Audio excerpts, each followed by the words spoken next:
सभी छोटे बड़े श्रोताओं को सुनीता भटनागर का प्यार भरा नमस्कार। ऑडियो स्टोरीज के हमारे चैनल कहानी जगत में आप सभी का स्वागत है। हिंदी कहानियों की श्रृंखला में आइए आज सुनते हैं स्वयं प्रकाश जी द्वारा रचित कहानी अकाल मृत्यु। बात तब की है जब मैं 9वीं कक्षा में पढ़ता था। हमारी कक्षा में अमृतलाल नाम का एक लड़का था। प्यार से सब उसे इम्मी कहा करते थे। इम्मी फुटबॉल का बहुत अच्छा खिलाड़ी था। वह न सिर्फ स्कूल की फुटबॉल टीम में था बल्कि संभाग की टीम में भी खेल चुका था। उसकी आर्थिक स्थिति अच्छी नहीं थी। कई बार वह समय पर फीस नहीं जमा करवा पाता था और अक्सर अपनी फीस माफ़ करवाने के लिए उसके पीछे घूमते देखा जा सकता था।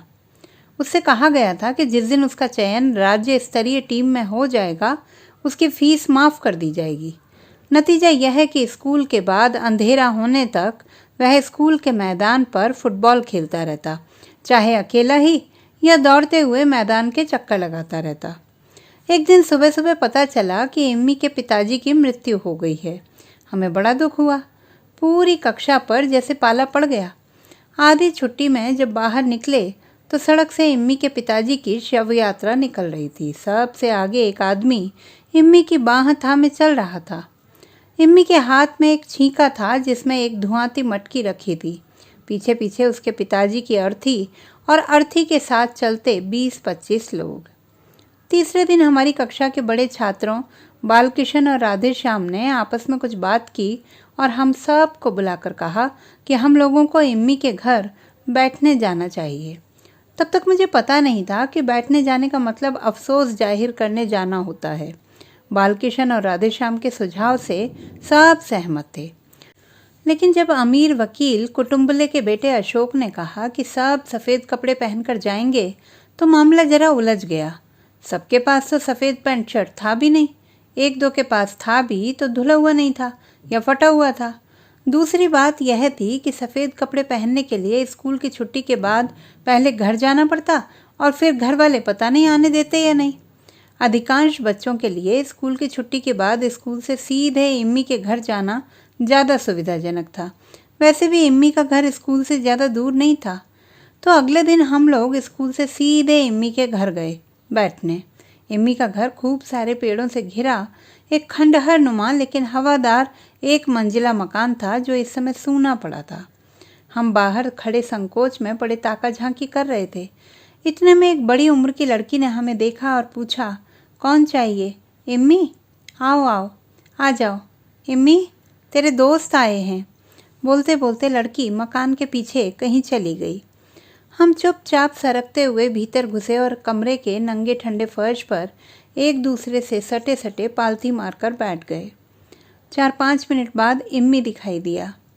अपने नाप से कहीं छोटा गुसा मुसा सफ़ेद कुर्ता पजामा पहने, घुटा हुआ सिर और पीछे छोटी सी चोटी।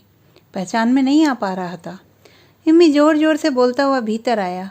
मैं सोच ही रहा था कि स्कूल से भी कोई ना कोई तो आएगा ज़रूर। और क्या हाल है? कैसा चल रहा है? कल गणित का टेस्ट हुआ था क्या? और गहलोत सर के क्या हाल हैं? स्टेट में सिलेक्ट करवा देते मेरे को तो कम से कम जूता और जर्सी तो मिल जाती, पर उनकी तो फरमाइशें ही गजब। अरे यार, भार्गव आ रहा है क्या? मेरी गणित की कॉपी भार्गव के पास ही रह गई है। खैर, उससे कहना वहीं रख ले, अब मुझे उसकी ज़रूरत नहीं पड़ेगी।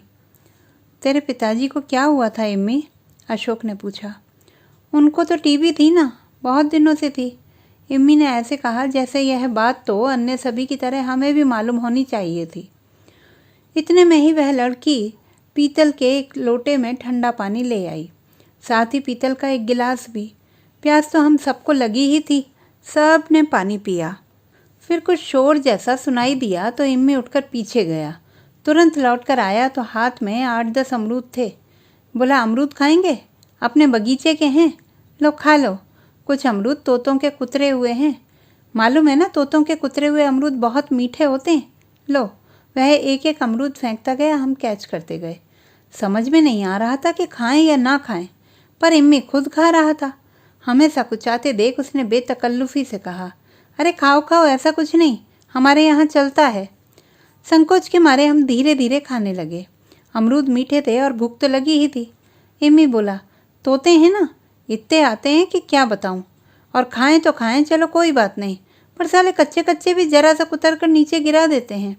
हमने पेड़ पर जाली भी बिछाई तो पट्टे जाली को ही काट गए। और खाओगे? अरे यार, तुम लोग पीछे ही क्यों नहीं आ जाते? जक्कू को चढ़ा देंगे तो वो तोड़ तोड़ कर देता जाएगा, बाकी कोई मत चढ़ना। अमरूद की डाली बहुत कच्ची होती है। बोलते बोलते वह चल पड़ा। पीछे पीछे हम। घर के पिछवाड़े अमरूद के 2 बड़े बड़े पेड़ थे, फलों से लदे हुए। कुछ छोटे बच्चे अमरूद तोड़ और खा रहे थे। वे हमें देखकर भाग गए। हम लोग भी अमरूद खाने में लग गए और थोड़ी देर के लिए भूल ही गए कि हम यहाँ अमरूद खाने नहीं, बैठने आए थे।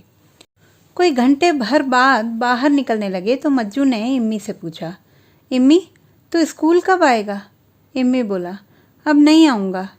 राधेश्याम ने पूछा, तो फिर क्या करेगा? इम्मी बोला, सब्जी का ठेला लगाऊंगा, जहाँ बाबूजी लगाते थे भंडारी मिल के सामने, वहीं लगाऊंगा। काका गांव से सब्जी लाते हैं, उनके दोनों बेटे हुकुमचंद मिल के आगे लगाते हैं, मैं इधर लगाऊंगा। दिन के 50 रुपये भी कमाऊंगा तो बहुत है यार। मैं हूँ और माँ है, और है कौन? एक बहन थी, उसकी शादी कर दी। वैसे आदमी पढ़ लिख कर भी क्या करता है, काम धंधा ही तो करता है। और फुटबॉल? किसी ने धीरे से पूछा। फुटबॉल से रोटी नहीं मिलती, समझे? कोई कितना ही बड़ा प्लेयर हो जाए, समझे, ये खेल वेल सब भरे पेट वालों की बातें हैं। इम्मी चिढ़ गया, हो जाओ प्लेयर, लेकिन काम धंधा तो तुम्हें करना ही पड़ेगा। इम्मी की बात सुनकर हम लोग चुप और उदास हो गए। लग रहा था जैसे वह हमको नहीं, खुद को समझा रहा था। बोलते समय उसकी आवाज़ कांप रही थी और लग रहा था कि किसी भी पल वह रो पड़ेगा। राधेश्याम ने इम्मी को गले लगा लिया और कहा, तेरे पिताजी की डेथ का बहुत अफसोस हुआ इम्मी। इम्मी बोला, सब लिखा कर लाते हैं भैया, जब ख़त्म हो जाती है तो हो जाती है, फिर रो हो, चाहे छाती कूटो, चाहे जो भी करो। इम्मी अपनी उम्र से बहुत बड़ा लग रहा था और एकदम आदमियों की तरह बोल रहा था। हम लोग चुपचाप और मुंह लटकाए बाहर निकल गए और चले आए। 4-5 साल बाद एक शाम कुछ बच्चे स्कूल के मैदान पर फुटबॉल खेल रहे थे। तभी बारिश आ गई। अंधेरा सा हो गया लेकिन खेल बंद नहीं हुआ। कुछ बच्चे बारिश में तरबतर भीगते हुए भी खेल रहे थे। अचानक एक लंबा चौड़ा आदमी पता नहीं कहाँ से आया और बच्चों के साथ खेलने लगा। वह बच्चों को छका रहा था और उससे लटकने चिपकने के बावजूद बच्चे उससे गेंद नहीं छीन पा रहे थे। घंटे भर बाद वह आदमी अपने कपड़े निचोड़ता हुआ चुपचाप उधर चला गया जहाँ सड़क किनारे एक सब्जी का ठेला तेज बरसात में लावारिस सा खड़ा था। तो दोस्तों, ये थी हमारी आज की कहानी। आपको कैसी लगी कमेंट बॉक्स में लिखना न भूलें।